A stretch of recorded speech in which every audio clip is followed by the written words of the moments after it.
çdo natë është ndryshe nga nata më parë më e fortë. Dhe njerëzit janë të qeshur, kanë ardhur me fëmijët, me bebet, me qentë,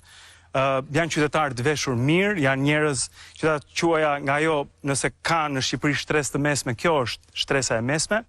Njerëz që kanë restorante, po flisja me një djalë pak më parë, isha tek furgoni i Topit, dhe ai erdhi pranë meje, më tha, kishte një biznes me 170 punësuar, dhe jam këtu, tha. Domethënë nuk janë njerëz cilët po vuajnë për bukën e gojës, nuk është ajo. Mendoj që është një akumulim ose më saktë shfryrje e një akumulimi shumë vitesh në Shqipëri, të mënyrës se si gjërat bëhen, të mënyrës se si gjërat janë, dhe ajo që ndodhi në Zvërnec, që ende po ndodh në Zvërnec, nuk është vetëm se ajo fija e kashtës që i thyen gomarit kurrizin. Dhe po e zgjedh këtë fjalë. Sepse shumë prej tyre nuk kanë qenë ndonjëherë në Zvërnec, por janë aty për arsye nga më të ndryshmet, është një grup protestueshës, qytetarësh shumë heterogjen, kanë arsyet e veta, arsyet shumta, të gjitha të qëndrueshme, të gjitha të vërteta dhe të kuptueshme, dhe unë them sa mirë që erdhi dita që shqiptarët të lënë kafenet edhe të dalin në shesh për të kërkuar edhe për demonstruar një ushtrim të jashtëzakonshëm demokracie. Është guri i themelit të çdo demokracie,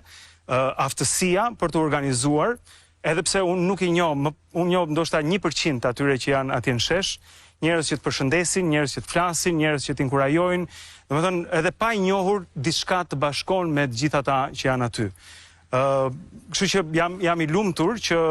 shqiptarët e kanë zërin, dhe rinia, Grida, më lejo të flas për vajza shumë të bukura, ose më duken mua shumë të bukura,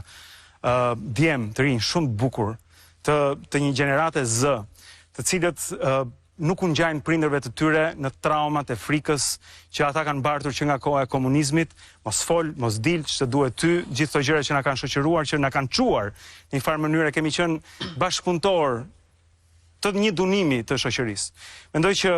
janë aty për arsye se partitë politike janë mbyllur në një mënyrë hermetike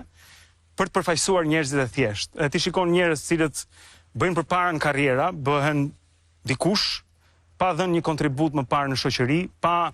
pasur një lidhje të ngushtë me komunitetin, dhe pa pritmas merren nga kush është kryeministër dhe vendosen aty, dhe pastaj ky klan i mbyllur nuk e dëgjon qytetarin, është i shurdhët ndaj asaj përkanësie që është këtu.